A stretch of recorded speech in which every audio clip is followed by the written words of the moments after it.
Hello everyone. So recently मैं एक news article पढ़ रही थी जिसमें वर्ल्ड बैंक के रिपोर्ट के हिसाब से इंडिया में एम्प्लॉयमेंट को लेके पॉजिटिव ट्रेंड देखने को मिल रहा है। अब ये जो न्यूज़ आर्टिकल जो मैं पढ़ रही थी वो मैंने यहाँ लगा रखा है, उसकी टर्म्स बाद में समझाऊंगी, पर पहले बताती हूँ कि ऐसी क्या क्यूरियोसिटी जनरेट करने वाली चीज़ मुझे इसमें दिखी। तो इस रिपोर्ट में कहा गया है कि इंडिया में अनएम्प्लॉयमेंट का रेट जो है वो कम हो गया है और पॉजिटिव ट्रेंड्स हैं एम्प्लॉयमेंट को लेकर। बहुत थोड़ा स्केप्टिसिज्म तो आता ही है क्योंकि ऐसा हमें लगता नहीं है, पर इसमें एक और आश्चर्य करने वाली चीज़ ये मिली कि इंडिया में सेल्फ एम्प्लॉयमेंट को लेके ज़्यादा क्रेज़ है।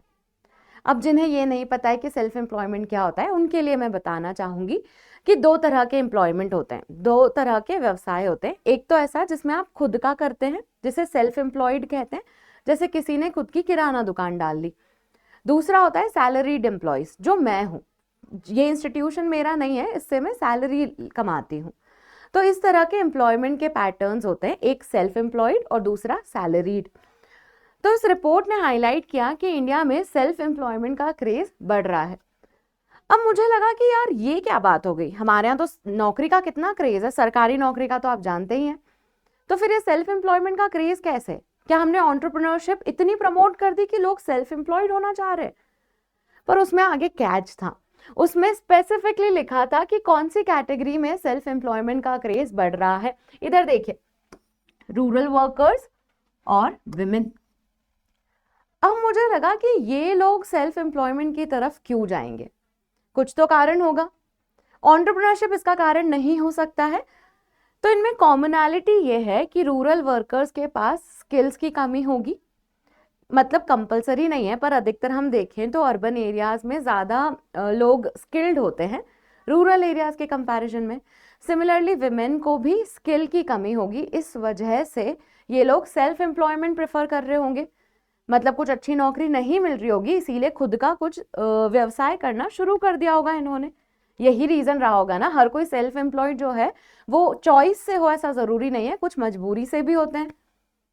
तो ये रीजन इसका हो सकता है। फिर मुझे अचानक से याद आया एक रीसेंट ट्रेंड जो हमने बहुत ज्यादा न्यूज़पेपर्स में भी देखा, मीम्स में भी देखा। एक नौकरी जो है वो वायरल हो गई थी। विशाल मेगा मार्ट में सिक्योरिटी गार्ड की नौकरी के लिए जो प्रोसेस फॉलो कर रहे थे वो, उसको लेके लोग बड़े ही आश्चर्य रह गए। विशाल मेगा मार्ट जो है इस तरह का एक मार्ट होता है, बहुत सारी जगह है ये। अब इसमें सिक्योरिटी गार्ड की जरूरत होती है, इसीलिए हायरिंग चल रही थी। तो हायरिंग के प्रोसेस में जो क्राइटेरिया बताए गए थे कि क्या क्या होना चाहिए आपके पास, वो बड़े शॉकिंग थे। जैसे सिक्योरिटी गार्ड की नौकरी अगर आपको चाहिए तो आपको करंट अफेयर्स का नॉलेज होना चाहिए, आपको इंग्लिश आनी चाहिए, आपको वहाँ की लोकल लैंग्वेज आनी चाहिए। उसके अलावा आपकी फिजिकल फिटनेस अच्छी होनी चाहिए। वो तो ऑब्वियस है कि सिक्योरिटी गार्ड चाहिए, तो उसमें भी प्रेफरेंस दे रहे हैं वो मार्शल आर्ट जिन्हें आता है उन्हें, जो शूटिंग करना जानते हैं उन्हें। इस तरह की प्रेफरेंस के क्राइटेरियाज थे, इतनी सारी क्वालिफिकेशंस थी। इसीलिए लोग कह रहे थे कि सिक्योरिटी गार्ड की नौकरी नहीं हो गई, ये यूपीएससी का एग्जाम हो गया। इतनी इंटेंस प्रोसेस थी।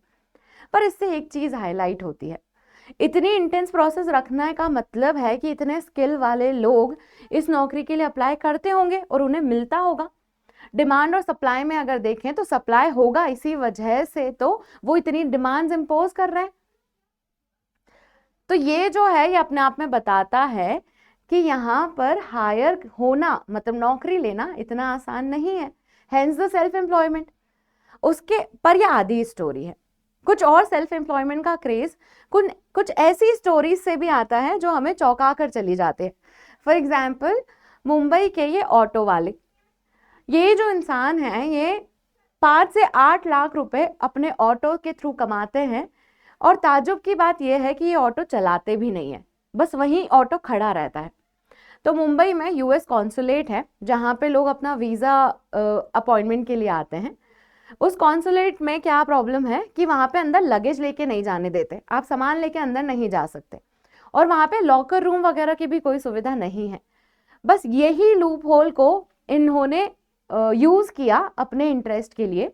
और इसमें इन्होंने क्या किया, अपने ऑटो में ही वो सामान रखवा देते हैं किसी का भी, और उसके बदले में 1000 रुपए चार्ज करते हैं। तो सोचो कितना कमाते हैं। अब है तो सेल्फ एम्प्लॉयड ना। तो इस तरह के पैटर्न्स भी लोगों को मोटिवेट कर जाते हैं कि वो इस तरह के कदम उठाएं। पर ये अगेन आधी ही पिक्चर है। मैंने एक रीजन तो आपको बता दिया कि रिक्रूट होना इतना आसान नहीं है, जॉब लेना इतना आसान नहीं है। दूसरा, सेल्फ एम्प्लॉयमेंट की ग्लोरीफाइड स्टोरीज भी हैं जिसके चलते लोग ज़्यादा इंटरेस्ट रखते हैं। और तीसरा रीज़न जो है वो है कि जो जॉब्स हैं वो अपने आप में इतनी सेटिस्फैक्ट्री नहीं है। मैं किस बारे में बात कर रही हूँ और मैं किस चैलेंज के बारे में बात कर रही हूँ वो उसमें मैं आगे बताऊंगी, पर उसके पहले मेरे पास एक अनाउंसमेंट है।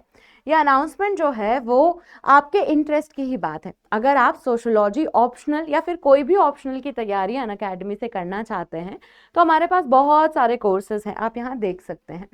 हमारा हमारा जो कार्निवल भी चल रहा है ऑप्शनल को लेके, उसमें आपको हर ऑप्शनल के बारे में बताया भी जाएगा।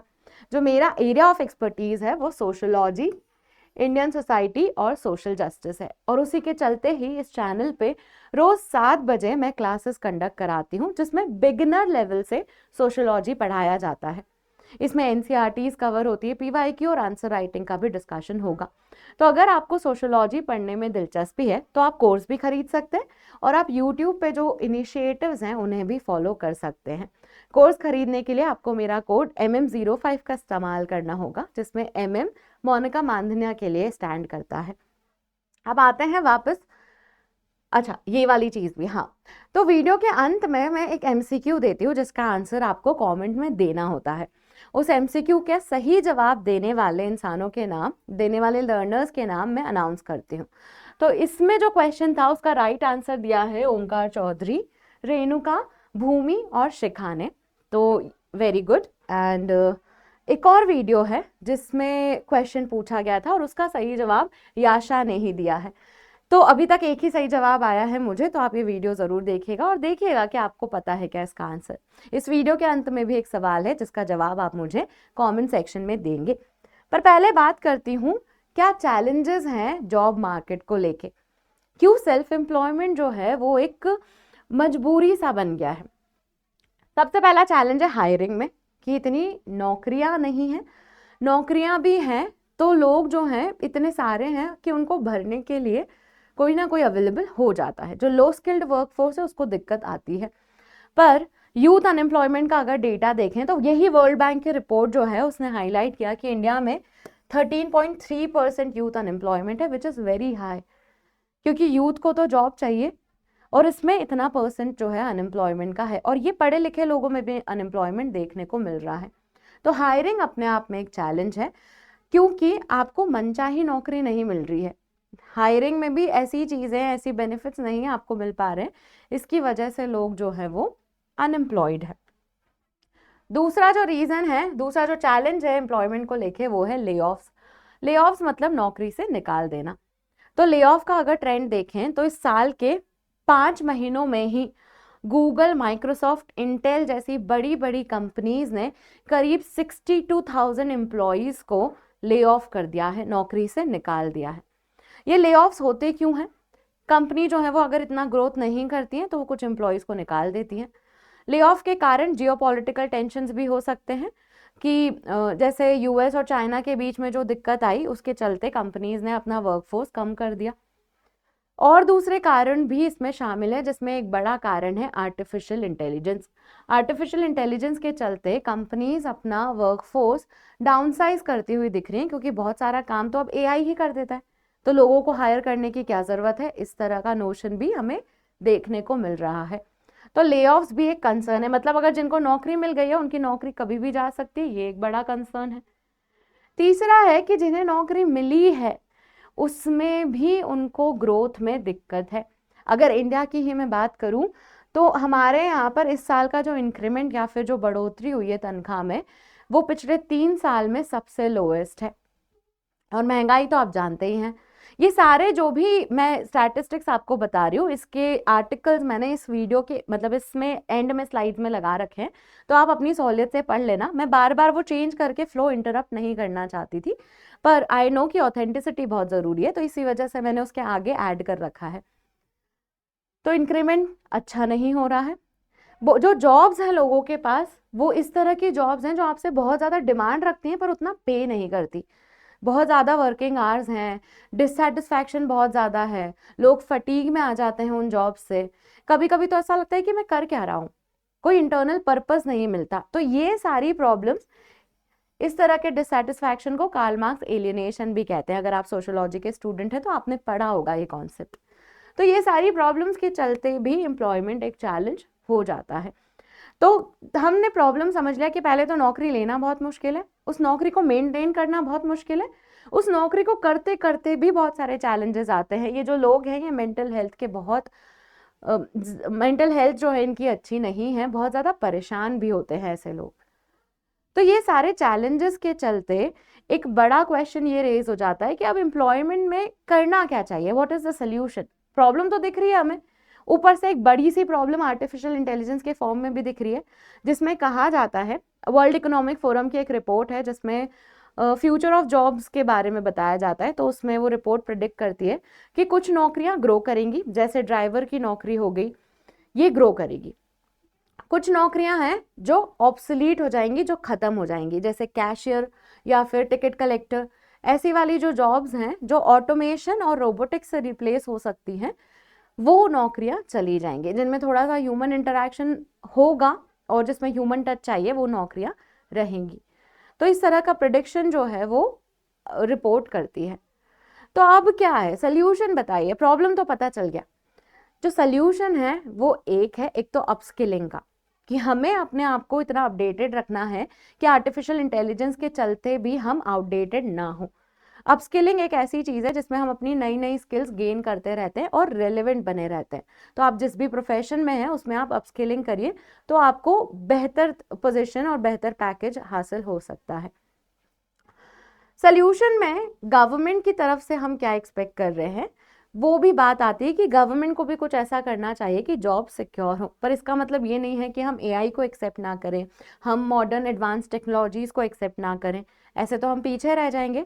तो it's a tight rope to walk, जिसमें हम जीडीपी भी बैलेंस करने की कोशिश करेंगे, इनोवेशंस भी करेंगे, साथ में एम्प्लॉयमेंट भी हम ऑफर करेंगे।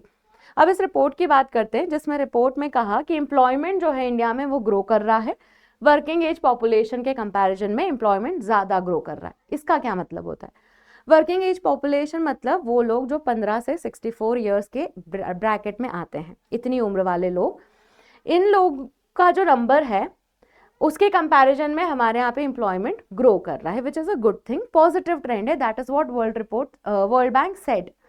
अब इसमें एक और चीज है कि विमेन का जो लेबर वर्कफोर्स पार्टिसिपेशन है वो भी बढ़ रहा है। अब औरतें ज्यादा वर्कफोर्स में आ रही हैं, which is also a good thing, क्योंकि हमारी जीडीपी ग्रोथ के लिए भी ये ज़रूरी है।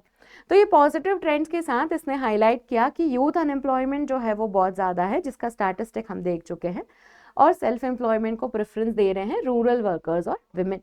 होपफुली आपको आज की इन्फॉर्मेशन पसंद आई होगी।